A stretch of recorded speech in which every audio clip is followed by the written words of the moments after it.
ಹೇಳಿದ ಹಾಗೆ ದಾನವರು ದೇವಲೋಕದ ಮೇಲೆ ಕಣ್ಣಿಟ್ಟು ದಾಳಿ ಮಾಡಿದ್ದಾರೆಂದು ಸುದ್ದಿ ಕೇಳಿಬಂದಿದೆ. ಸುಮನಾದಿಗಳೆಲ್ಲ ಕಂಗೆಟ್ಟು ಓಡುತ್ತಿದ್ದಾರೆ ಅಂತ ಸಮಾಚಾರ ತಿಳಿಯುತ್ತಿದೆ. ಹೀಗೆ ಬಿಡ್ಲಿಕ್ಕೆ ಆಗ್ತದ? ಯಾರು ಬರ್ತಾರಂತ ನೋಡುವುದು ಹೀಗೆ.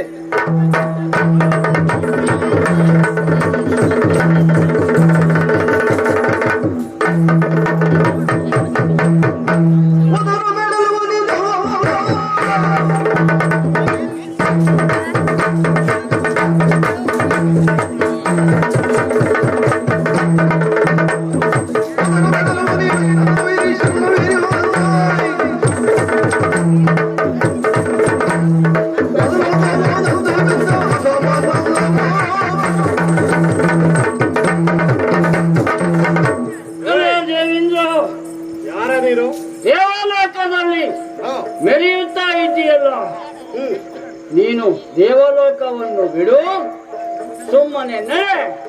ನಿನ್ನ ಕಣ್ಣಿಗೆ ನಾನು ಯಾವ ತರ ಕಾಣುತ್ತೆ? ದೇವೇಂದ್ರ, ದೇವಲೋಕದ ಅಧಿಪತಿ ನಾನು. ಹೌದೌದು. ನನ್ನನ್ನೇ ಲೋಕ ಬಿಡುವಲ್ಲಿಕ್ಕೆ ನೀನು ಯಾರು? ನಾನು ನನಗೂ ಅಧಿಕಾರ ಇದೆಯಾ?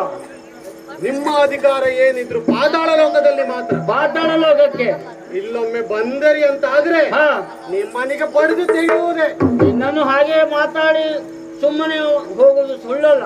ಈಗ ನಿನಗೇನು ಮಾಡ್ತಾರೆ ಬಲಿಯಾ ತೋರಿಸು.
ನಮ್ಮ ರಕ್ಕದ ಲೋಕದಿಂದ ಇಲ್ಲಿವರೆಗಾಗಿ ದಾಳಿಗಾಗಿ ಬಂದಿದ್ದೇವೆ.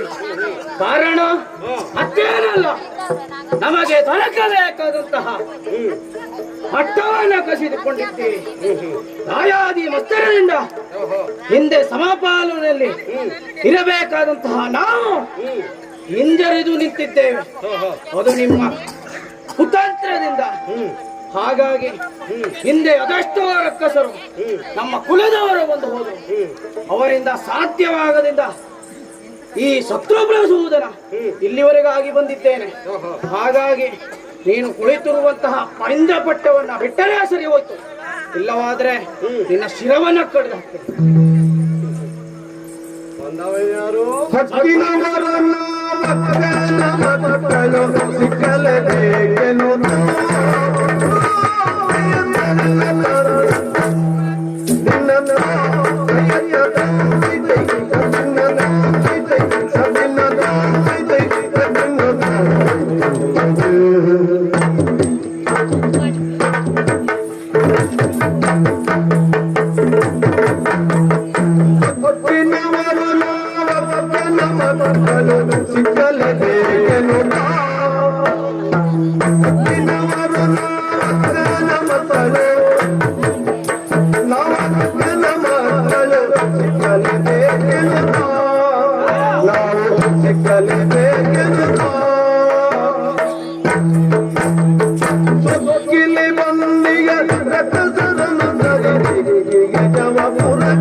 ಬರ್ಬೇಕ ನೀವೆಲ್ಲ ಮೇಲೆ ಏನೋ ಬರಬೇಕು.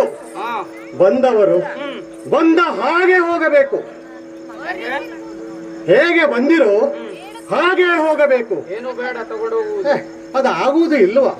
ನೀವೇ ಹೇಳಿದ ಹಾಗೆ ಅದೆಷ್ಟೋ ರಕ್ಕಸರು ಬಂದರು. ಬಂದವರು ಯಾರು ಇದ್ದಾರೇನೆ ಇಲ್ಲಿ? ಎಂತವನೊಬ್ಬನೇ ದೇವೇಶ. ಹಿಂದೆ ಹೋದವರ ಸಾಲು ಏನು ನಂಗೆ ಗೊತ್ತಿಲ್ಲ. ಬಂದವ ಯಾರು? ಶತ್ರು ಪ್ರಸೋದನ. ನಾನೇನು ಎನ್ನುವುದು ನನಗೆ ತಿಳಿದುಂಟು. ನಿನಗೆಲ್ಲ ಹೇಳ್ಬೇಕು ಅಂತ ಅವಶ್ಯಕತೆ ಇಲ್ಲ. ಇಲ್ಲಿ ನಿನ್ಗೊಂದು ಮಾತು ಹೇಳ. ಏನೋ? ಇವತ್ತೆಷ್ಟೋ ಜನರು ಬಂದರು. ಈಗ ಬಂದವನು ಶತ್ರು ಪ್ರಸೂದನ. ಅವರ ಹೆಸರಲ್ಲಿ ನೀನು ಒಬ್ಬ. ನಮಗೆ ಹೌದು, ಎಷ್ಟೋ ಜನರನ್ನು ಒಂದು ಬದಿಗಿಟ್ಟು ನೋಡು. ಇಂದ್ರನ ಒಬ್ಬನನ್ನೇ ಒಂದು ಬದಿಗಿಟ್ಟು ನೋಡು. ಎಷ್ಟೋ ಜನರು ಬಂದರು, ನಿಂತವನು ಇಂದ್ರನೊಬ್ಬನೇ. ಬಂದವರೆಲ್ಲ ಲೆಕ್ಕಕ್ಕೆ ಹೊರಗೆ ಹೋದವರು. ಅದಲ್ಲದೆ ನೀವು ನಮಗೆ ದಾಯಾದಿಗಳು, ನನ್ನ ತಾಯಿ ಅಕ್ಕನ ಮಕ್ಕಳು. ಹೌದಲ್ವಾ? ಹೌದು. ಯಾಕೆ ಕೊಡ್ಲಿಲ್ಲ ಪಟ್ಟಣ? ಅವರವರ ಯೋಗ್ಯತೆ, ಅವರವರು ಪಡೆದು ಬಂದ ಭಾಗ್ಯಗಳ ಮೇಲೆ ಅದು ಅವಲಂಬಿತವಾಗಿರುತ್ತದೆ. ನೀವು ಪಡೆದು ಬಂದಿದ್ದು ದುರಾಚಾರ, ಅದಕ್ಕಾಗಿ ನಿಮಗೆ ಪಾತಾಳ ಲೋಕ. ನಮ್ಮದು ಸದಾಚಾರದ ಭಕ್ತಿ, ದೇವಲೋಕದ ದೇವಗದ್ದುಗೆ. ದೇವತೆಗಳು ಕೊಟ್ಟದ ಮೇಲೆ ನಾವು ಅಲ್ಲೇ ಇರ್ಬೇಕಾಯ್ತಲ್ಲ. ಹಾಗೆ ಇರ್ಲೇಬೇಕು. ಒಬ್ಬರಿಗೊಂದು ಸ್ಥಳ, ಇನ್ನೊಬ್ಬರಿಗೆ ಒಂದು ಸ್ಥಳ ಅಂತ ಬರ್ದಿರ್ತದಲ್ಲ, ಅಲ್ಲಿಗೆ ಬದುಕಿ ವಾಸಿಸಬೇಕು. ಅವರವರ ಜಾಗದಲ್ಲಿ ಅವರವರಿದ್ದರೆ ಕ್ಷೇಮವಾಗಿರ್ತಾರೆ. ಸ್ಥಳ ಬದಲಾವಣೆ ಆಯ್ತು ಅಂದ್ರೆ ಮಂಡೆ ಎರಡು ಹೋಳಾಗ್ತದೆ ಬಿಟ್ರೆ ಮತ್ತೆ ಏನು ಆಗುವುದಿಲ್ಲ. ಒಳ್ಳೆಯ ರೀತಿಯಿಂದ ಪಟ್ಟವನ್ನು ಕೊಟ್ಟಿರಿ ಅಂತ ಆದ್ರೆ ನಾವು ನಿಮ್ಮ ರೀತಿಯಲ್ಲಿ ಒಳ್ಳೆಯ ರೀತಿಯಲ್ಲಿ ಬದುಕ್ತಿದ್ದೇವೆ. ಒಳ್ಳೆಯದು ಅನ್ನುವುದು ನೀವು ಮಾಡಿದ ಮೋಸ, ಹಾಗಾಗಿ ನಾವು ಈ ರೀತಿ ಅನಾಚಾರದಿಂದ ಬದುಕಬೇಕಾಯ್ತು. ಮೋಸ ಅನ್ನುವುದು ಹೇಗೆ ಬರ್ತದೆ? ಮೋಸ ಅನ್ನುವುದು ಹೇಗೆ ಬರ್ತದೆ? ಅವರವರು ಜೀವಿಸುವ ಪದ್ಧತಿಯ ಮೇಲೆ ಬರ್ತದೆ. ಸದಾಚಾರದ ಭಕ್ತಿಯಲ್ಲಿ ಜೀವಿಸುವವರು ನಾವು. ದುರಾಚಾರವನ್ನೇ ಮೈಗೂಡಿಸಿಕೊಂಡು ಬೆಳೆದವರು ರಕ್ಕಸರು. ಯಾರ್ಯಾರು ಯಾವುದನ್ನ ಪಾಲಿಸಿದರೆ ಲೋಕಕ್ಕೆ ಕಲ್ಯಾಣವಾಗ್ತದೆ ಅನ್ನೋದನ್ನ ತ್ರಿಮೂರ್ತಿಗಳು ನಿರ್ಣಯಿಸಿರುತ್ತಾರೆ. ಅವರ ಅಣತಿಯಂತೆ ಪ್ರತಿಯೊಂದನ್ನು ನಡೆಯುತ್ತಿರುತ್ತದೆ. ಅಂದ ಮೇಲೆ ನಿಮ್ಮ ಸ್ಥಾನ ನಿಮಗಿರುತ್ತದೆ, ನಮ್ಮ ಸ್ಥಾನ ನಮಗಿರ್ತದೆ. ಅದಲ್ಲದೆ ನಿನ್ನೆ ಹುಟ್ಟಿ ಇಂದು ಬದುಕಿ ನಾಳೆ ಸಾಯುವ ನಿಮಗೆ ಇಷ್ಟು ಸೊಕ್ಕಿರಬೇಕಾದರೆ ಅಮರರಾಗಿ ಮೆರೆಯುತ್ತಿರುವವರು ಈ ದೇವತೆಗಳು. ನಮಗೇನು ಸೊಕ್ಕೇನು ಕಡಿಮೆನ? ಅದಲ್ಲದೆ ಸತಯಾಗಗಳನ್ನು ಪೂರೈಸಿ ದೇವಲೋಕದ ಗದ್ದಿಗೆಯನ್ನು ಪಡೆದವನು ಈ ಇಂದ್ರ. ಸಾಮಾನ್ಯನೇನಲ್ಲ. ನೀನು ಅಂದ್ಕೊಂಡಾಗೆ ಬಂದ ತಕ್ಷಣ ಓಡಿ ಹೋಗೋನು ಅಂತ ತಿಳ್ಕೊಂಡಿದ್ಯಾ? ನೋಡ್ತೇನೆ ಯಾರು ಓಡ್ತಾರೆ. ಅವರವರ ಪರಾಕ್ರಮ ಅವರವರಿಗೆ ಗೊತ್ತಿರ್ತದೆ. ಗೊತ್ತಾಯ್ತಲ್ಲ? ನಿನ್ನೆ ಹುಟ್ಟಿ ಇಂದು ಬದುಕಿ ನಾಳೆ ಸಾಯೋರು ನೀವು. ಬದುಕಿದ ಮಧ್ಯದಲ್ಲೇ ಏನು ಸಾಧಿಸಬೇಕು ಅದನ್ನು ಸಾಧಿಸಿಯೇ ಹೋಗ್ತೇವೆ. ನಿಮಗೊಂದು ವಿಷಯ ಹಾಗೆ ಹೋಗುವುದಿಲ್ಲ, ನೆನಪಿಟ್ಕೋ. ಸಾಧನೆ ಅನ್ನುವುದು ಎರಡು ರೀತಿಯಲ್ಲಿ ಇರುತ್ತದೆ.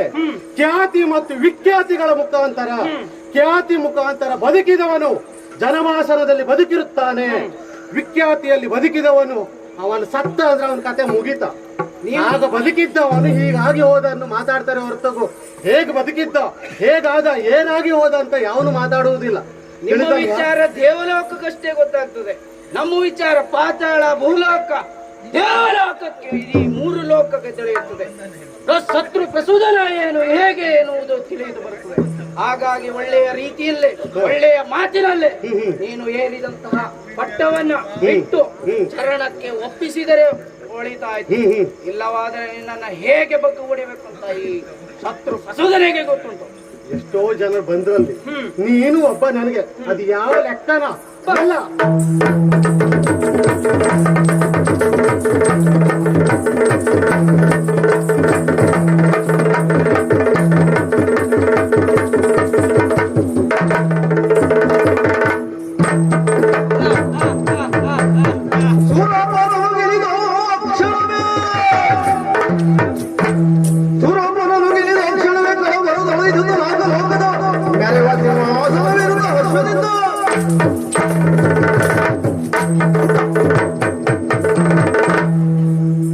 ಸುರಪ್ಪನನ್ನ ಗೆಲ್ಲಿದಂತಾಯಿತು.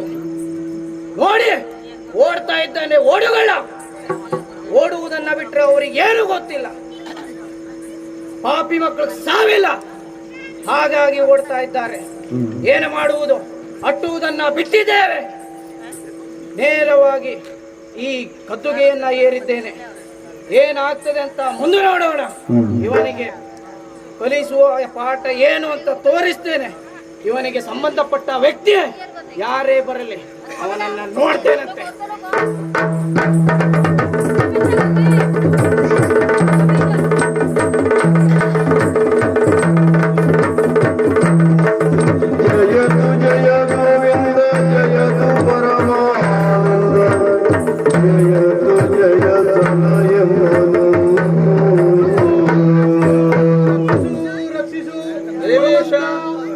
ಎದ್ದೇಳಯ್ಯ, ಎದ್ದೇಳ.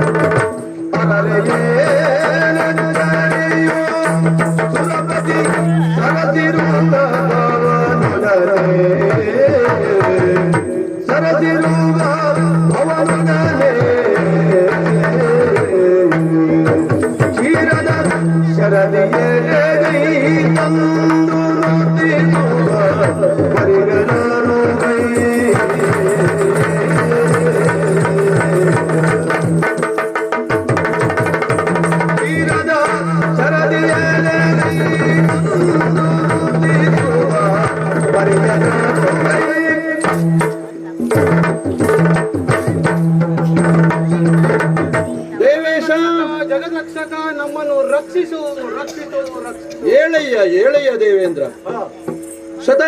ಶತಮುಖವನ್ನು ಮಾಡುವುದರ ಮುಖೇನವಾಗಿ ಪುರಂದರನಾದ ನೀನು ದೇವೇಶ ಪಟ್ಟವನ್ನು ಏರಿದವನು. ನಿಮ್ಮ ಅನುಗ್ರಹ ಸ್ವಾಮಿ. ಆಗಾಗ ನೀನು ಓಡಿ ಬರುವುದು ಖಿನ್ನ ಮುಖದಿಂದ. ಎಂದಿನಂತೆಯೇ ಇಂದೂ ಕೂಡ ಈ ಸರಸಜಾಂಬಕನೆಡೆಗೆ ಓಡೋಡಿ ಬಂದ ಎಲ್ಲ ವೈಕುಂಠದೆಡೆಗೆ ಹಿಂದಿನ ಕಾರಣವೋ ಅಥವಾ ಏನು ಘಟನೆ ನಡೆಯಿತು ಎನ್ನುವುದು ನನಗೆ ಗೊತ್ತಾಗಲಿಲ್ಲ. ಅಂತ ಸಮಸ್ಯೆ ಏನು ಬಂತಯ್ಯ ನಿನಗೆ? ಸ್ವಾಮಿ, ತಿಳಿದಿರುವ ಹಾಗೆ ನಿಮ್ಮಣತಿಯಂತೆ ದೇವಲೋಕದ ಗದ್ದಿಗೆಯನ್ನು ಏರಿದವನು ನಾನು. ನೀವು ಹೇಗೆ ಹೇಳ್ತೀರೋ ಹಾಗೆ ಪಾಲಿಸಿಕೊಂಡು ಬಂದವನು ನಾನು. ಅದು ನಿನ್ನ ಕರ್ತವ್ಯ. ಹಾಗೆ ಇದ್ದೇನೆ ಸ್ವಾಮಿ. ಹಾಗೆ ಪಾಲಿಸುತ್ತಾ ಇರುವಂತಹ ಸಂದರ್ಭ ನಮ್ಮ ದಾಯಾದಿಗಳಾದ ದಾನವರಿದ್ದಾರಲ್ಲ, ಅವರಿಂದ ಮೇಲಿಂದ ಮೇಲೆ ಇರುವ ಕಿರುಕುಳ ನಿಮಗೆ ಗೊತ್ತಿರುವಂತಹ ವಿಷಯ. ಅದೆಲ್ಲ ಹಳೆ ವಿಷಯವಲ್ವಾ? ಈಗ ಯಾರಿಂದ ಬಂತು ಅಂತ ತೊಂದರೆ? ಪ್ರತಿ ಸಾರಿ ತೊಂದರೆಯಾದಾಗ ಕೊರೆದವನು ನೀನು. ಹಾಗೆ ಈಗ ಬಂದಿರುವ ಹೊಸದಾದ ತೊಂದರೆ ಏನು? ಶತ್ರು ಪ್ರಸೂದನನೆಂಬ ರಕ್ಕಸ. ಕಡೆಯ ದಿಕ್ಕಿನ ಒಡೆಯನಾದಂತಹ ಪರಶಿವನನ್ನ ಮೆಚ್ಚಿಸಿ ಹ, ವರವೊಂದನ್ನು ಪಡೆದಿದ್ದಾನೆ ಸ್ವಾಮಿ. ವರವನ್ನು ಪಡೆದಿದ್ದಾನೆ. ವರಬಲದಿಂದ ಪದಮುಖನಾಗಿ ದೇವಲೋಕದ ಮೇಲೆ ದಾಳಿ ಮಾಡಿದ್ದಾನೆ. ಹ, ದೇವತೆಗಳೆಲ್ಲ ದಿಕ್ಕ ಪಾಲಾಗಿ ಓಡಿ ಹೋದರು. ದೇವಲೋಕವನ್ನು ಗದ್ದುಗೆಯನ್ನ ಬಿಟ್ಟು ನೀನು ಇಲ್ಲಿಗಾಗಿ ಓಡಿ ಬಂದಿದ್ದೀಯ. ಹೋರಾಡಿದ ಸ್ವಾಮಿ. ದೇವೇಂದ್ರ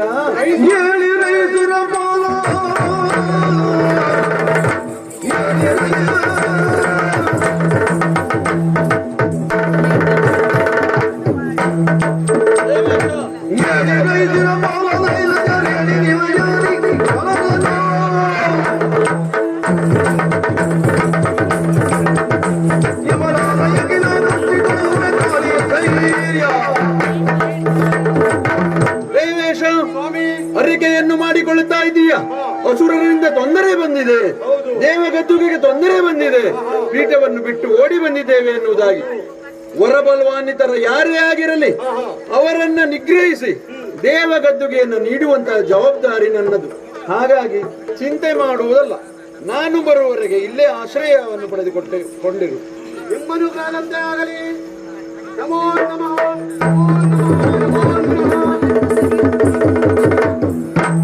ನಾನಂದುಕೊಂಡಂತೆಯೇ ಘಟನೆಗಳು ನಡೆಯುತ್ತಾ ಇದೆ. ಅಸುರ ಬಂದಿದ್ದಾನೆ ಅಲ್ವಾ, ದೇವಗದ್ದುಗೆಯನ್ನು ವಶಪಡಿಸಿಕೊಂಡಿದ್ದಾನೆ. ನನಗೇನ್ ಮಾಡುದು? ಯುದ್ಧಕ್ಕೆ ಹೋಗ್ಬೇಕು, ಚಕ್ರ ಇಲ್ಲ, ಏನ್ ಮಾಡುವುದು? ಇದೆಲ್ಲ ಸಾರಂಗಧನಸ್ಸು, ಅದನ್ನೇ ಹಿಡಿದು ಹೊರಡ್ತೇನಂತ.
ಇಲ್ಲಿವರೆಗಾಗಿ ಆಕಾಂಕ್ಷೆ ನಿನ್ನೆ ಆಗಿತ್ತು.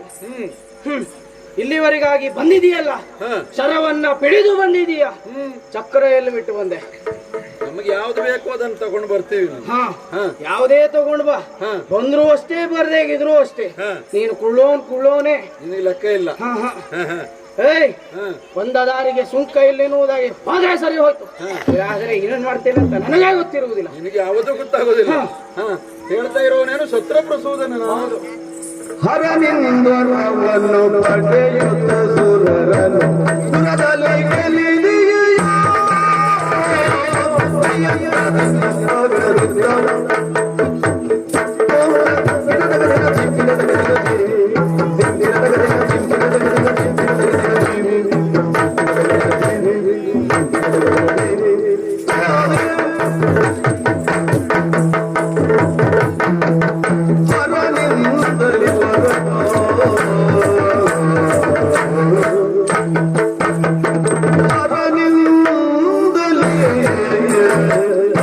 Hare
ಶರಣಕ್ಕೆ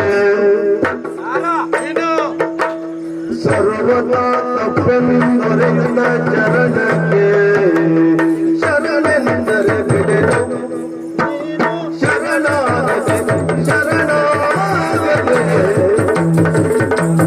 ಶರಣಕ್ಕೆ ಶರಣಾಗದೆ ಶರಣಾಗದೆ ಶರಣಕ್ಕೆ ಶರಣಾಗದೆ ಬಿಡೆನು ಸರ್ವದಾ ತಪ್ಪೆಂದೊರೆಯುತ್ತ ಶರಣಕ್ಕೆ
ಶತ್ರುಪ್ರಸೂದನ, ನೀವೆಲ್ಲ ಎಂತವರು ಗೊತ್ತುಂಟ? ಅಧಿಕಾರಕ್ಕೆ ಹುಟ್ಟಿದಾಕ್ಷಣ ಮೇಲೆ ನೋಡುವವರು. ದೇವಲೋಕದ ಗದ್ದುಗೆಯನ್ನ ವಶಪಡಿಸಿಕೊಳ್ಳಬೇಕು, ಅಲ್ಲಿ ಅಧಿಕಾರವನ್ನ ಸುಖ ಸಂಪತ್ತನ್ನು ಅನುಭವಿಸಬೇಕು ಎನ್ನುವುದಾಗಿ ಯೋಚನೆ ಮಾಡ್ತೀರಾ. ವರವನ್ನು ಪಡಿತೀರಾ, ದಾಳಿಯನ್ನೆಕ್ತೀರಾ. ಕೇಳುವವರು ಹೇಳುವವರು ಯಾರು ಇಲ್ಲನ್ನಾದಾಗಿ. ಏನಯ್ಯ, ನಾನು ಕೇಳಿದ್ದೇನೆ, ನೀನು ಕಡೆಯ ದಿಕ್ಕಿನ ಒಡೆಯನಾಗಿರುವಂತಹ ಪರಶಿವನನ್ನು ಒಲಿಸಿ ವರವನ್ನು ಪಡೆದಿದ್ದೀಯಂತೆ. ಆ ವರ ನನ್ನ ಮುಂದೆಲ್ಲ ಅಲ್ಲ. ಹಾಗಾಗಿ ಆ ವರವನ್ನು ನೀನು ಮರೆತು ಜೊತೆಯಲ್ಲಿ ವಶಪಡಿಸಿಕೊಂಡಿರುವಂತಹ ಈ ದೇವಗದ್ದುಗೆಯನ್ನ ನನಗೆ ಬಿಟ್ಟು ಕೊಟ್ಟರೆ ಒಳಿತು, ಶರಣಾಗಿ ಕಾಲಿಗೆ ಬಿದ್ದರೆ ಒಳಿತು. ಇಲ್ಲವಾದರೆ ನಿನ್ನ ಹನನವಾದೀತು, ಎಚ್ಚರಿಕೆ. ನಿನ್ನ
ಎಲ್ಲೋ ಹರಿ ಏಯ್ ಸೊಕ್ಕಿನಿಂದ ಇಲ್ಲಿವರೆಗಾಗಿ ಬಂದಿದ್ದೀಯ.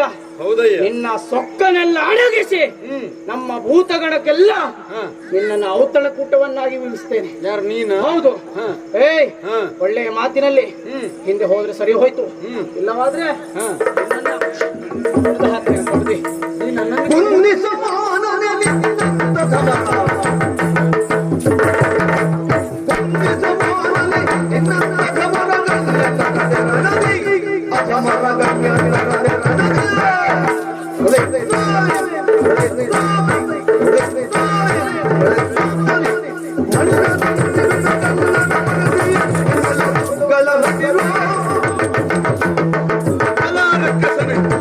ಬಾಯಿಗೆ ಬಂದ ಹಾಗೆ ಮಾತಾಡ್ತೀಯ.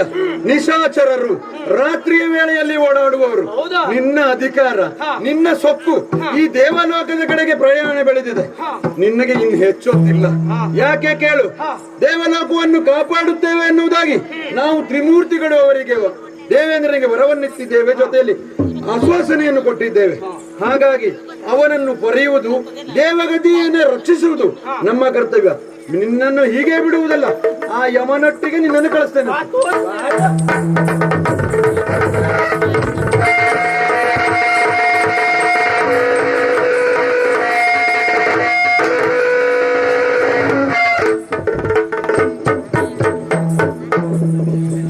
ನನಗೆ ಗೊತ್ತಿತ್ತ ನಿನ್ನ ಪರಿಸ್ಥಿತಿ ಹೀಗೆ ಆಗ್ತದಂತ. ನೀನೇನು ನಾನೇನು ನನ್ನ ಸರಿಸಮ ಹೋರಾಡಲು ಬಂದಿದ್ದೀಯ. ನೀವೆಲ್ಲ ನಮಗ್ ಲೆಕ್ಕವೇನೋ? ನನ್ನ ಬಂಧಿಸಾಯ್ತು. ಯಾರು ಬರ್ತಾರೆ ಅಂತ ಕಾಯ್ತೇನಂತೆ, ನೋಡ್ತೇನೆ. ಏನಾಗಿ ಏನ ಮಾಡಲಿ ಶಕ್ತಿ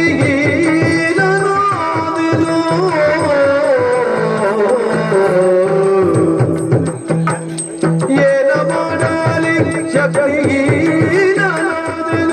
ಕಲಲ ಗೋಣನರಿಯದೆ ಹೋದೆನೆಂದು ಮಾನವೆಲ್ಲವೂ ಹೋಯ್ತು ದಾನವನೋಳು ದುರ ದಾನಿತು ಹಾನಿಯ ಜಗಕ್ಕೆ. ಮಾನವೆಲ್ಲವೂ ಹೋಯ್ತು ದಾನವನೋಳು ದುರ ದಾನಿತು ಹಾನಿಯ ಜಗಕ್ಕೆ.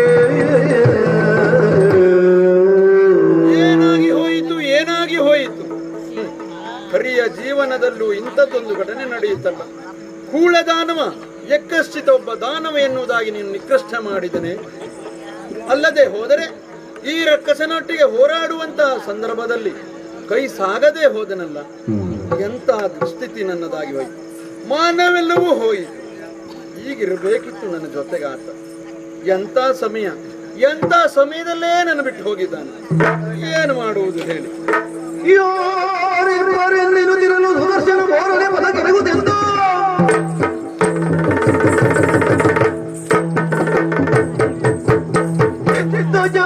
ಪುರುಷೋತ್ತಮ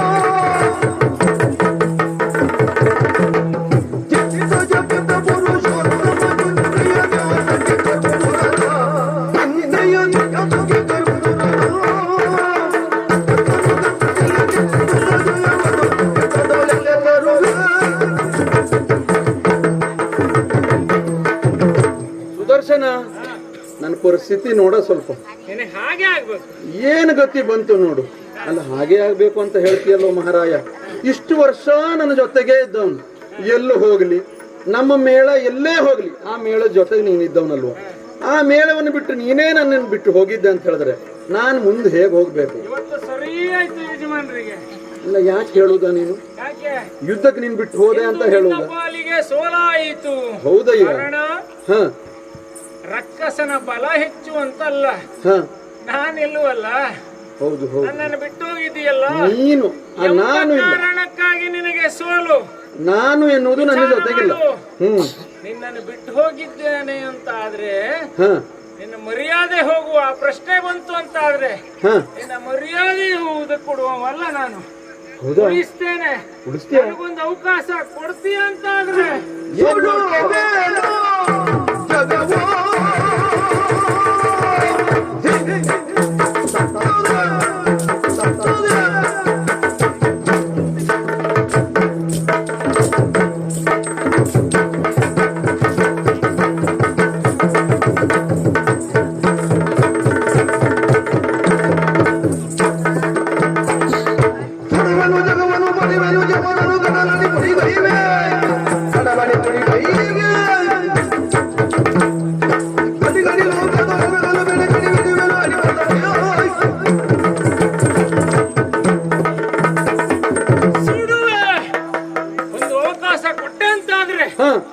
ಈಗ ಹಾಗಲ್ಲ. ಬಂದಿರುವಂತಹ ದುರುಳನನ್ನು ಸುಡ್ತೇನೆ, ಅರೆ ಕ್ಷಣದಲ್ಲಿ ಸುಡ್ತೇನೆ. ಈಗ ಒಂದು ಸಮಾಧಾನ ಆಯ್ತು. ಯಾಕೆ ಕೇಳು, ನಾನು ಎಲ್ಲೆಲ್ಲೋ ತಿರುಗಾಡಬೇಕು. ಆ ತಿರುಗಾಟದಲ್ಲಿ ನೀನಿಲ್ಲ ಅಂದ್ರೆ ತಳಪಾಯ ನಾನಾದ್ರೆ ಆಧಾರ ಸ್ತಂಭ ನೀನು. ಒಪ್ಪಿಕೊಂಡೆ ಒಪ್ಪಿಕೊಂಡೆ. ಗೊತ್ತಾಯ್ತಲ್ಲ? ಹೋಗ್ತೀಯಲ್ಲ? ನನಗೊಂದು ಆಶೀರ್ವಾದ. ಆಶೀರ್ವಾದ ಕೊಡುದಾ? ಆಶೀರ್ವಾದ ಮಾಡ್ತಾರೆ. ನಿನ್ನ ಆಶೀರ್ವಾದ ತೆಗೆದುಕೊಂಡು ನಾನು ಹೋಗಿ ಜಯಬೇರಿ ಬಾರಿಸಿದಂತ ಆದ್ರೆ ಮತ್ತೆ ಅಮ್ಮನವರು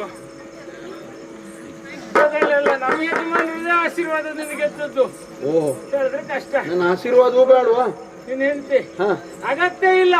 ಅರೆ ಕ್ಷಣದಲ್ಲಿ ನೋಡ್ತಾ ಇರು. ಮನಸ್ಸಲ್ಲಿ ಬರಬೇಕು. ಇದು ಮನುಷ್ಯನಿಗೆ ನಾನು ಎನ್ನುವಂತ ಅಹಂಕಾರ ಇರಬೇಕು, ದುರಹಂಕಾರ ಇರಬಾರ್ದು. ಮುಂದೇನಾಗ್ತದೆ ನೋಡೋಣ.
ನೀನು ಚೋರರಂದದಿ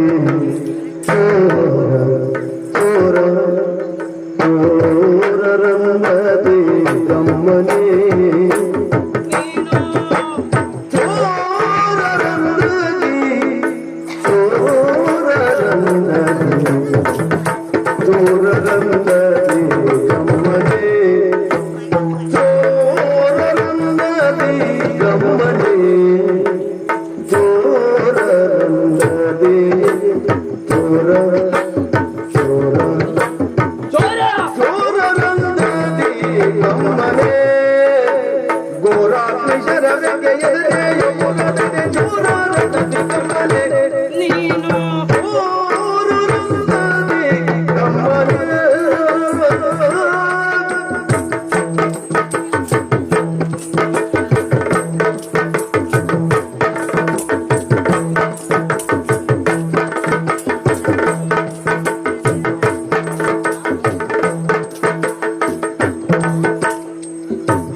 ಏನಾಶ್ಚರ್ಯ ಇದು, ಪರಮಾಶ್ಚರ್ಯ. ಎಲ್ಲ ಬಾಲಕನೇ, ಎಲ್ಲ ವೀರನೇ, ಅವಸರವಾಗಿ ನಮ್ಮ ಮೇಲೆ ದಾಳಿಯನ್ನ ಇಡ್ತಾ ಇದೀಯ. ಘೋರ ಅಗ್ನಿಯನ್ನ ರಚಿಸ್ತಾ ಇದೀಯ. ನಮ್ಮ ಎಲ್ಲ ಕಡೆಯಲ್ಲಿ ನಿನ್ನ ಶರಾಗ್ನಿಯಲ್ಲಿ ಅಥವಾ ಘೋರ ಅಗ್ನಿ ಎನ್ನ ಸುರಿಸ್ತಾ ಇದೀಯ. ಕಳ್ಳರ ಹಾಗೆ ನಮ್ಮ ಮೇಲೆ ದಾಳಿಯನ್ನ ಇಡ್ತಾ ಇದೀಯ. ಬಂದವನು ಯಾರು ಎನ್ನುವುದಾಗಿ ಹೇಳು. ಆಶ್ಚರ್ಯ ಆದದ್ದ ಏನ? ಲೋಹಾವತಿಪುರಕ್ಕೆಲ್ಲ ಬೆಂಕಿ ತಗುಲಿದೆ. ಹೌದು ಅಲ್ವಾ? ಹಾ, ನೋಡು ನಿನ್ನ ಪರಿಸ್ಥಿತಿ. ನಿಮ್ಮವರೆಲ್ಲ ಹಾಹಾಕಾರದಿಂದ ಕೂಗ್ತಾ ಇದ್ದಾರೆ. ಹೌದು, ಅಲ್ಲಿ ಬೆಂಕಿ, ಇಲ್ಲಿ ಬೆಂಕಿ. ಹೇಗೋ ಪ್ರಯತ್ನ ಪಟ್ಟು ಅದನ್ನು ನೆನೆಸಿದ್ದೇವೆ. ನಾನು ಯಾರು ಅನ್ನುವ ಪ್ರಶ್ನೆ. ಯಾರಿರಬಹುದು? ಯಾರಿರಬಹುದು? ಹೌದು. ನನಗೆ ನೀನ್ ಯಾರು ಎನ್ನುವುದೇ ಪ್ರಶ್ನೆ. ಎಂತದ್ದ? ದೈತ್ಯ, ಶತ್ರುಸೂದನ ನೀನು.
ನೀನೇ ಹೌದಾದ್ರೆ ಈವರೆಗೆ ತೋರಿದಂತಹ ನಿನ್ನ ಯುದ್ಧೋತ್ಸಾಹ, ನಿನ್ನ ಸಾಹಸ, ರಣ ವಿಕ್ರಮ, ನಿನ್ನ ತೋಳ್ಬಲ ಅಲ್ಲ, ನಿನ್ನ ಸತ್ವವನ್ನು ನಿಲ್ಲಿಸ್ತೇನೆ ಈಗ.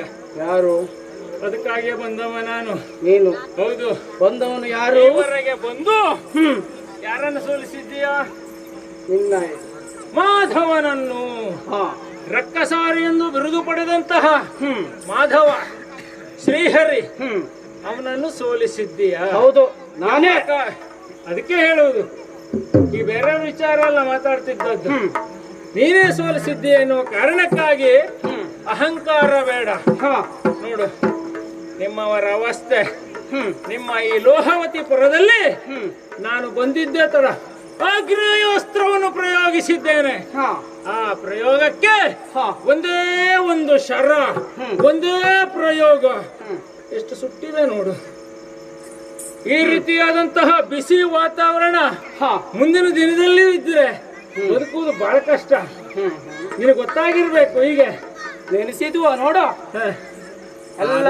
ನೆನೆಸಿದ್ವಿ. ನಾನ್ಯಾರು ಎನ್ನುವಂತಹ ಪ್ರಶ್ನೆ ನಿನಗೆ ಅವಾಗಲೇ ಕೇಳಿದೆಯಲ್ಲ. ಯಾರು ನೀನೆಲ್ಲವೋ ವೀರ. ಹೌದು. ಯಾರು ಎನ್ನುವ ಪ್ರಶ್ನೆ ಬೇರೆ, ವೀರ ಎನ್ನುವುದಕ್ಕೆ ಅರ್ಥ ಬೇರೆ. ಅರ್ಥ ಕಂಡುಕೊಂಡದ್ದು ನಾನು ಮಾಡಿರುವ ಕೃತ್ಯದಿಂದ. ನಾನು ಯಾರು?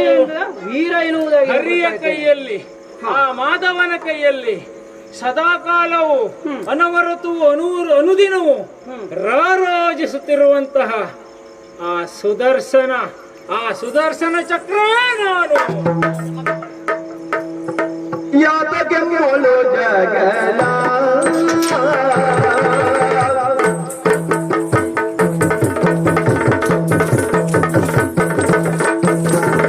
ಯಾತಕ್ಕೆ ಮೊಳು ಜಗಲ ನಿನ್ನಯ ಸೋತು ಹೋಗಿಗ ದುರ್ಬಲ ನಿನ್ನಯ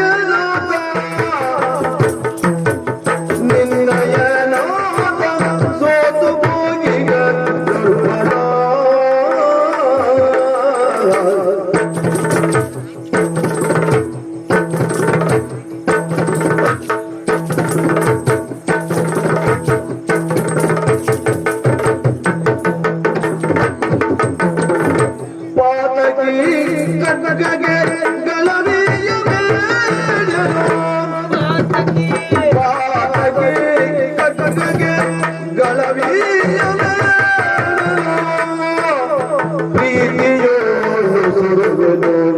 ನಾನು ಪ್ರೀತಿಯೊಳು ಉಸುರುವೆನೋ, ನಾನು ಪ್ರೀತಿಯೊಳು ಉಸುರುವೆನೋ.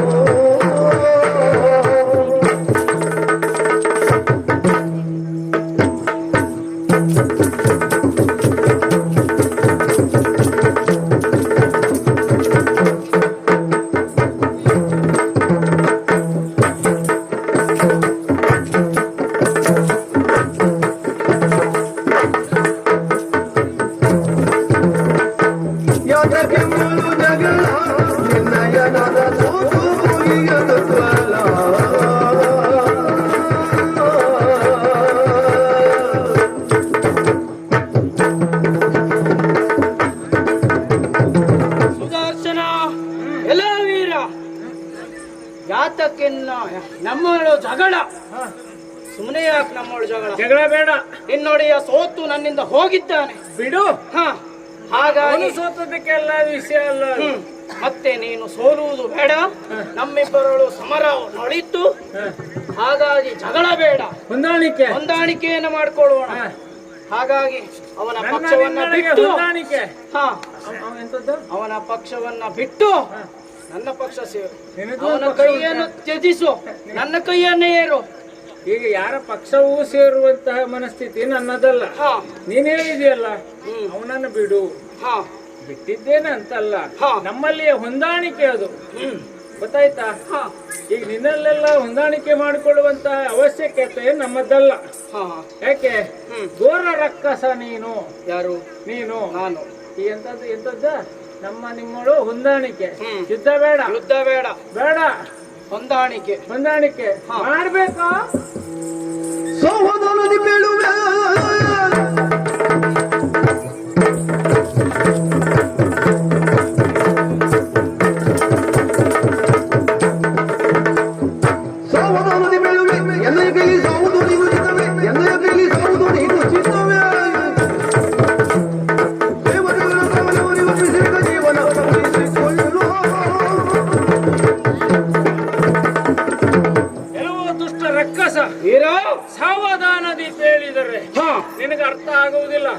ನಾನೇನು ಅಂತ ನಿನಗೆ ತೋರಿಸಬೇಕಾಗುತ್ತದೆ.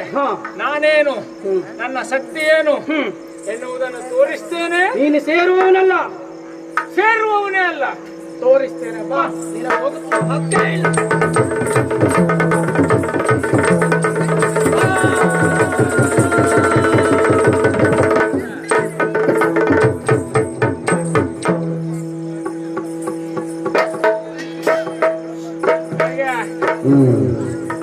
ನೋಡಿ, ಅವನಲ್ಲಿ ಆಗದೆ ಹೋದದ್ದನ್ನು ನಾನು ಮಾಡಿದ್ದೇನೆ.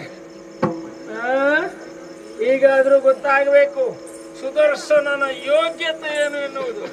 ನೋಡುವ.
ಮೌನ ಇರುವರೆ ಕಾರಣವನ ಅರಿಯನು. ನಡೆಯುವುದು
ಮೆಚ್ಚಿಕೊಂಡೆನಯ್ಯ. ಎಂತಹ ಪರಾಕ್ರಮ ನಿನ್ನದು, ಅತುಳ ಬಲ ಪರಾಕ್ರಮಿ ನೀನು. ಹೌದಯ್ಯ, ನೋಡ್ತಾ ಇದ್ದೇನೆ. ದುರ್ಳದಾನವ ದೇವಲೋಕ ವಶಪಡಿಸಿಕೊಂಡ ನನ್ನಲ್ಲಿ ಹೋಗಿ ಆಗದೇ ಇರುವಂತ ಕಾರ್ಯವನ್ನ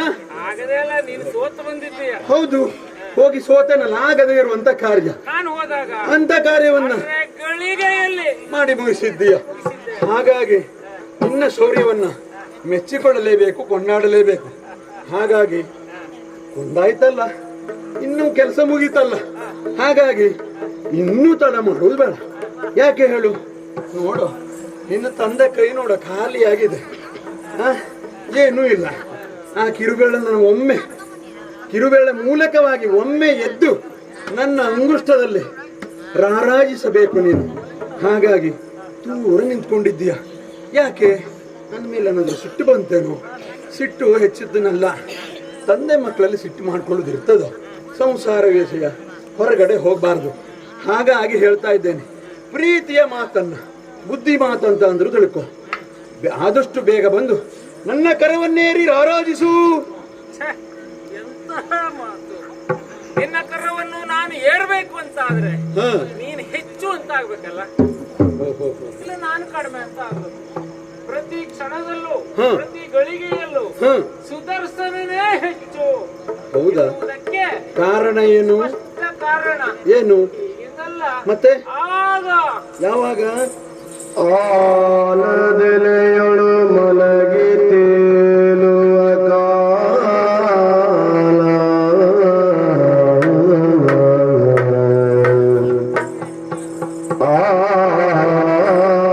ಆಲದೆಲೆಯೊಳು ಮಲಗಿ ತೇಲುವ ಕಾಲ, ಮಧುಕೈ ಜಬರು ಜನಿಸುತ್ತ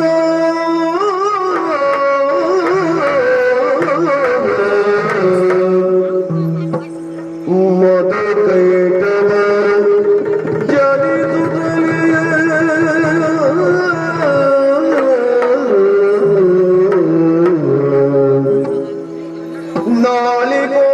ನಾಲಿಗೋತ್ಮವನನ್ನು ಪೀಡಿಸಿ,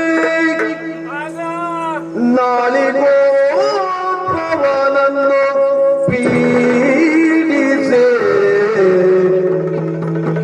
ಹಲ ಕೆಲವು ಕಾಲ ಎಸಗುತ್ತಲವರಲ್ಲಿ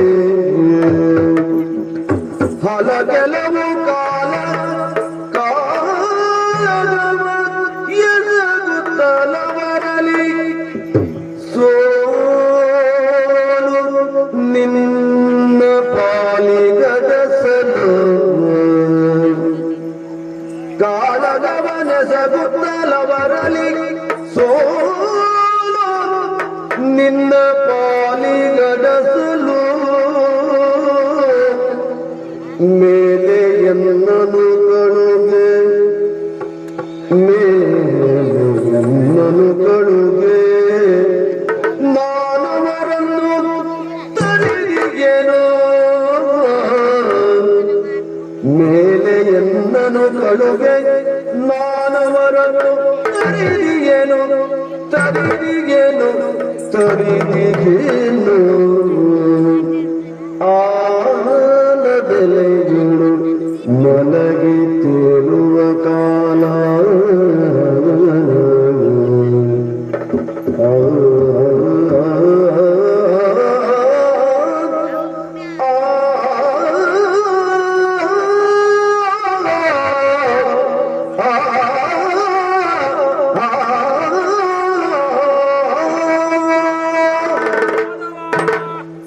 ಸುದರ್ಶನ ವಿಷಯ ಈಗಿನದಲ್ಲ, ಬಹು ಹಿಂದೆ ಆದಿಮಯಿಂದ ಸೃಷ್ಟಿಯಾದವರು ನೀವು.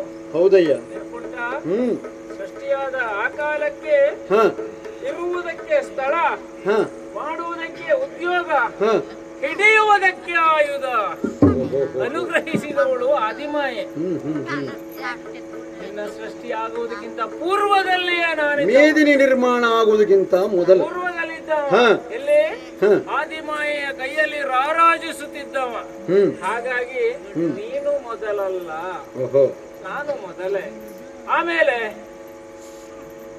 ಆಲದೆಲೆಯಲ್ಲಿ ಮಲಗಿ ಬಾಲಮುಕುಂದನಾಗಿ ಬಲಗಾಲ ಹೆಬ್ಬೆರಳ ಬಾಯಲಿಟ್ಟು ಮಲಗಿದಾಗ ಕಿವಿಯ ಕೆಲಸದಿಂದ ಘೋರದಾನವರೆರಡು ಉದಿಸಿದರು, ಮಧು ಕೈಟಬರು. ಹೌದಯ್ಯ.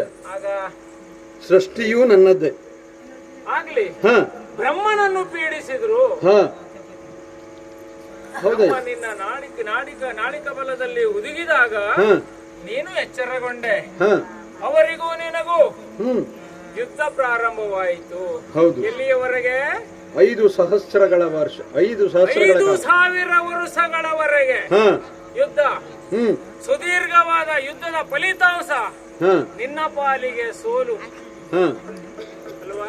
ಗೆಲುವು ಯಾರಿ ಪಾಲಿಗೂ ಕಾಣದೆ ಹೋದಾಗ ನಿನ್ನ ಪಾಲಿಗೆ ಸೋಲಾದ ಹೊತ್ತಿಗೆ ನನ್ನನ್ನು ಕಳುಹಿಸಿದೆ. ಸಂಕಲ್ಪ ಮಾತ್ರದಿಂದಲೇ ನನ್ನನ್ನು ಕಳುಹಿಸಿದೆ. ಆಗ ನಡೆದದು ಅದೇ ಚಮತ್ಕಾರ. ಏನಾಯ್ತು? ಅರೆಗಳಿಗೆಯಲ್ಲಿಯೇ ಮಧುಕೈಟಬರನ್ನು ವಧಿಸಿದೆ. ಅಂಗೈ ಹುಣ್ಣಿಗೆ ಕನ್ನಡಿ ಯಾಕೆ ಅಂತ ಕೇಳ್ತಾ ಇರುವುದಲ್ವಾ? ಬೇಡವೇ ಬೇಡ, ಅಲ್ಲಿ ಇದನ್ನು ಬಿಡು. ಸದ್ಯದ ಪರಿಸ್ಥಿತಿ ಪ್ರಸೂದನ ಇಲ್ಲಿದೆ, ಗೊತ್ತಾಗ್ತದೆ ನಿನಗೆ. ಹಾಗಾಗಿ ಸುದರ್ಶನ, ನಾನೇನಿದ್ರು ಹೆಚ್ಚು ಹೆಚ್ಚೆ. ನಿನಗೆ ಬೇಕಾದ್ರೆ ನನ್ನ ಕರವನ್ನು ಏರು. ಇಲ್ಲಿ ಜಾಗ ಸಾಕಾಗ್ಲಿಲ್ಲ ಅಂತ ಆದ್ರೆ ಇಲ್ಲಿ ಕೂತ್ಕೋ. ಏನು ಸುದರ್ಶನ? ಸುದರ್ಶನ ತೀರ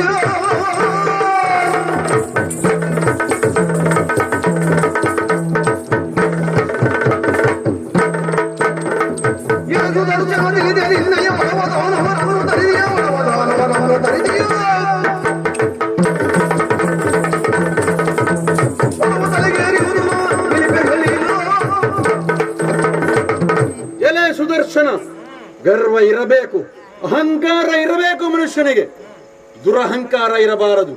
ಏನಂದ ನೀನು? ನಾನು ನಿನ್ನ ಕೈಯಲ್ಲಿ ಏರುವುದಿಲ್ಲ, ನಿನ್ನಗಿಂತ ಮೊದಲು ಹುಟ್ಟಿದವನು ಅನ್ನೋದಾಗಿ ಹೇಳ್ತಾ ಇದ್ದೀಯ. ಏನಯ್ಯ ನಿನ್ನ ಕತೆ?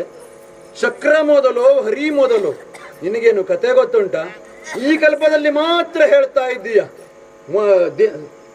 ಆದಿಮಾಯೆ ಕೈಯಲ್ಲಿ ರಾರಾಜಿಸುತ್ತಿರುವುದು ಹೌದು. ಹೋದೆ ಮಾಯೆಯಲ್ಲಿ ನಿನ್ನನ್ನು ಸೃಷ್ಟಿಸಿದವರು ಯಾರು ಗೊತ್ತುಂಟ ನಿನಗೆ? ನಿನಗೆ ಮರುಜೀವವನ್ನು ತುಂಬಿದವರು ಯಾರು ಗೊತ್ತುಂಟ ನಿನಗೆ? ಅದು ಗೊತ್ತಿಲ್ಲ.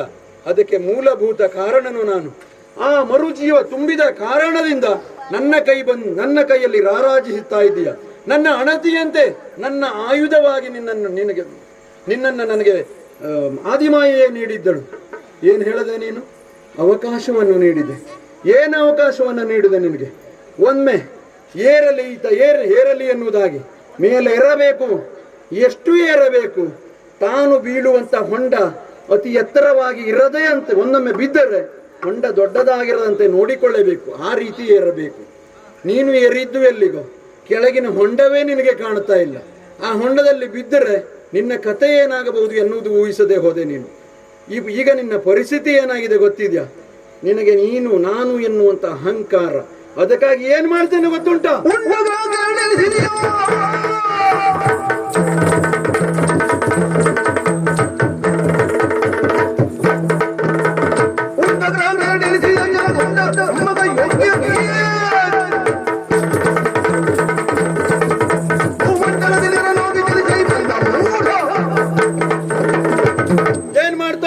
ಏನ್ ಮಾಡ್ತಾ ಇದ್ದೀಯಾ? ನಮ್ಮಲ್ಲೊಂದು ಮಾತು ಉಂಟು, ಉಂಡ ಮನೆಗೆ ಗಳವನ್ನು ಎಣಿಸಿದ ಎನ್ನುವ ಹಾಗೆ. ನಿನ್ನಿಂದ ನನಗೆ ಗರಿ ಬಂದಿರುವುದಾ ಅಥವಾ ನಿನ್ನಿಂದ ನನಗೆ ಶ್ರೇಷ್ಠತೆ ಬಂದಿರುವುದಾ? ಅದಲ್ಲ ಅಯ್ಯ. ನನ್ನಿಂದಲಾಗಿ ನಿನ್ನಿಂದಲಾಗಿ ನಾನಲ್ಲ. ನನ್ನ ಕೈಯಲ್ಲಿ ರಾರಾಜಿಸುತ್ತಲೇ ಇರಬೇಕು. ಅದು ನಿನ್ನ ಕರ್ತವ್ಯ. ಅದನ್ನು ಬಿಟ್ಟು ನನ್ನ ಉಪಕೃತಿಯನ್ನು ಮಾಡುವುದು ಬಿಟ್ಟು ಏನು ಮಾಡುತ್ತಾ ಇದ್ದೀಯ ನೀನು? ಅಹಂಕಾರದಿಂದ ಮೆರೆದು ಆ ನೆತ್ತಿಯಲ್ಲಿ ಏರ್ಕೊಂಡಿದ್ದೆ ನಿನಗೆ. ಇದರಿಂದ ಏನ್ ಮಾಡ್ತೇನೆ ಗೊತ್ತುಂಟ? ಶಾಪವನ್ನು ಕೊಡ್ತೇನೆ. ಎಂತಹ ಶಾಪ? ನೀನು ಇಲ್ಲಿರುವುದಕ್ಕೆ ಇದು ತಾಮತ, ವಿಷ್ಣುವಿನ ವಾಸಸ್ಥಾನ ವೈಕುಂಠ. ಇಲ್ಲಿ ಬೇರೆ ಮನಸ್ಸಿಗೆ ಅವಕಾಶವಿಲ್ಲ. ಸತ್ವಗುಣವನ್ನ ಯಾರು ಒಳ್ಳೆ ಗುಣವನ್ನು ಹೊಂದಿ ಬರ್ತಾರೋ ಅಂತವರಿಗೆ ಮಾತ್ರ ಇಲ್ಲಿ ಅವಕಾಶ. ಹಾಗಾಗಿ ನಿನಗೆ ವೈಕುಂಠದಲ್ಲಿ ಇರಲಿಕ್ಕೆ ಅವಕಾಶವಿಲ್ಲ. ಹೋಗಿ ಭೂಲೋಕದಲ್ಲಿ ಗುಲುಮಾನವನಾಗಿ ಬಿದ್ದಿರು.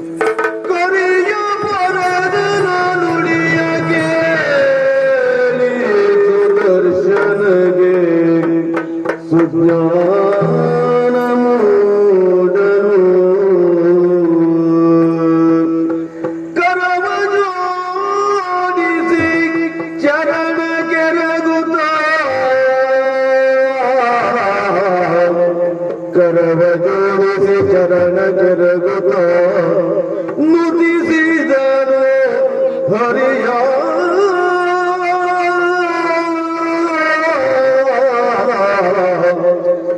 ಮಂದಿಸನ್ನ ಪರಾಧರ ಮಂದಿಸನ್ನ ಪರಾಧರ ಮಾಧವ ಸುಪ್ರಸನ್ನ ಕೇಶವ ಮಾಧವ ಸುಪ್ರಸನ್ನ ಮೂರ್ತಿ ಕೇಶವ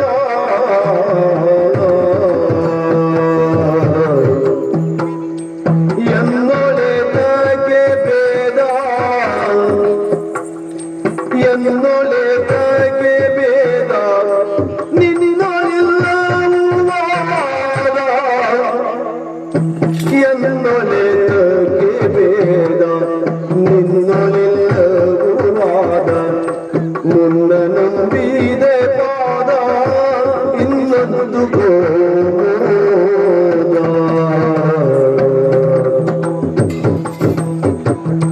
ಮಂದಿಸನ್ನ ಪರಾಧವ ಮಾಧವ ಮಾಧವ ಮಾಧವ ಮಂದಿಸನ್ನ ಪರಾಧವ ಮಾಧವ ಸುಪ್ರಸನ್ನ ಮೂರ್ತಿ ಕೇಶವ ಮಾಧವ. ಸುದರ್ಶನ, ನನ್ನಿಂದ ಅಪರಾಧವಾಯಿತು. ಯಾಕೆಂದ್ರೆ ನಾನು ಎನ್ನುವ ಅಹಂಕಾರ ತಲೆಗಡರೆ ಹೋಯ್ತಲ್ಲ. ಯಾಕೆ ಹೀಗಾಯಿತು ಎನ್ನುವಂತಹ ಕಾರಣ ತಿಳಿಯದೇ ಹೋದನಲ್ಲ. ನಾನು ಸುಜ್ಞಾನದ ಬೆಳಕನ್ನು ಕಾಣುವಲ್ಲಿ ವಿಫಲನಾದೆ. ಅಂಧಕಾರದ ಛಾಯೆ ನನ್ನ ಮೆದುಳಿನಲ್ಲಿ ಸೃಷ್ಟಿಯಾಯಿತು. ನಿನ್ನನ್ನು ಪರಿಪರಿಯಾಗಿ ನಿಂದಿಸಿದನಲ್ಲ ನಾನು. ಸರ್ವಕಾಲಕ್ಕೂ ಸರ್ವಕಾರಣಕ್ಕೂ ನಾನೇ ಸರ್ವಾಧಿಕಾರಿ ಎನ್ನುವ ಹಾಗೆ ನಿನ್ನ ಮುಂದೆ ಪ್ರಕಟಿಸಿದೆ ಪರಮಾತ್ಮ. ಈ ಈಗ ಅರ್ಥ ಆಯಿತು. ನಾನೇನು ಅಲ್ಲ, ನನ್ನಿಂದ ಏನೂ ಅಲ್ಲ. ಸಕಲ ಜೀವರಾಶಿಗಳು ಬದುಕಿದ್ದಿದ್ರೆ ಅದು ನಿನ್ನಿಂದ ಪರಮಾತ್ಮ. ಕೊನೆಯದಾಗಿ ನಿನ್ನಲ್ಲಿ ಬೇಡ್ತಾ ಇದ್ದೇನೆ, ಒಂದು ಅವಕಾಶ, ಒಂದು ಪ್ರಶ್ನೆ. ಮುಂದಿನ ದಿನದಲ್ಲಿ ಭೂಲೋಕದಲ್ಲಿ ಮಾನವನಾಗಿ ಜನಿಸುವುದಾದ್ರೂ ಹೇಗೆ? ನನ್ನನ್ನು ಉದ್ಧರಿಸುವವರು ಯಾರು? ಸುದರ್ಶನ ಭಕ್ತ ಚಿಂತಿಸಬೇಡ ಕೃತವೀರ್ಯತನವಾಗಿ, ಭಕ್ತ ಚಿಂತಿಸಬೇಡ ಕೃತವೀರ್ಯತನವಾಗಿ, ಪ್ರತಿಯೋಜನಿಸು ನೀನು ಅತ್ರಿಜನಾಗಿ ಸಮಸ್ತ ವಿದ್ಯೆಯ ಬೋಧಿಸುತ್ತೇನಿಸುವೆನು, ಅತ್ರಿಜನಾಗಿ ಸಮಸ್ತ ವಿದ್ಯೆಯ ಬೋಧಿಸುತ್ತೇನಿಸುವೆನು.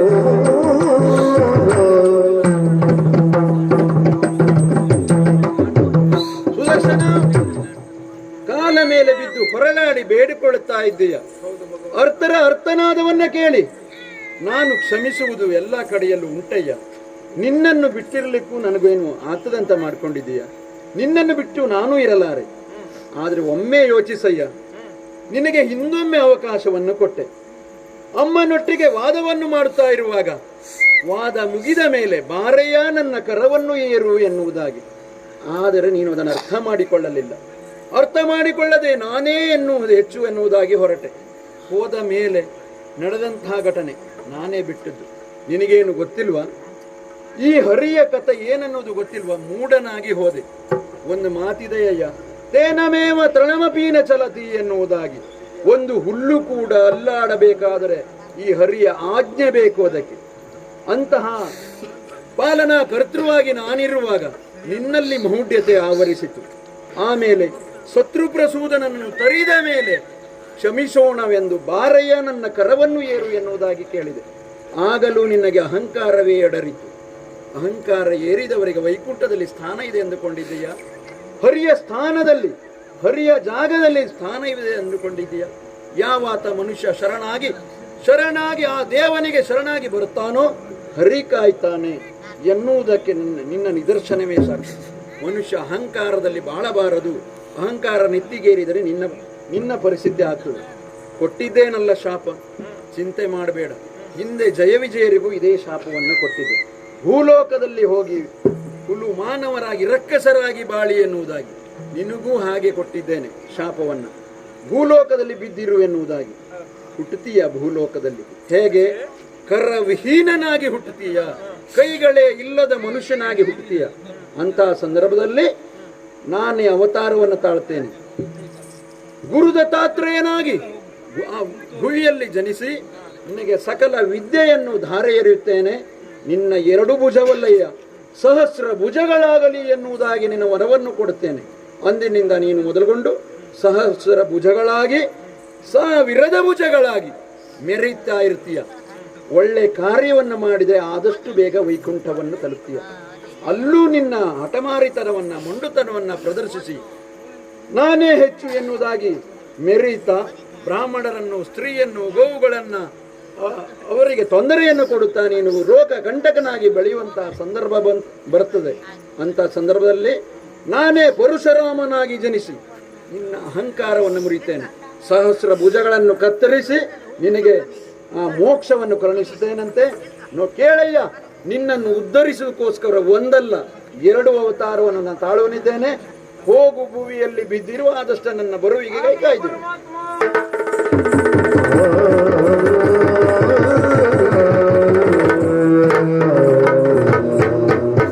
ಸರ್ವ ಜನ ಸುಖಿನೋ ಭವಂತು. ಈ ಕಥೆಯನ್ನು ಕೇಳಿದವರು ಎಲ್ಲರಿಗೂ ಒಳ್ಳೆಯದಾಗಲಿ. ಶುಭಮಸ್ತು. ಯಕ್ಷಗಾನಂ ಗೆಲ್ಲ.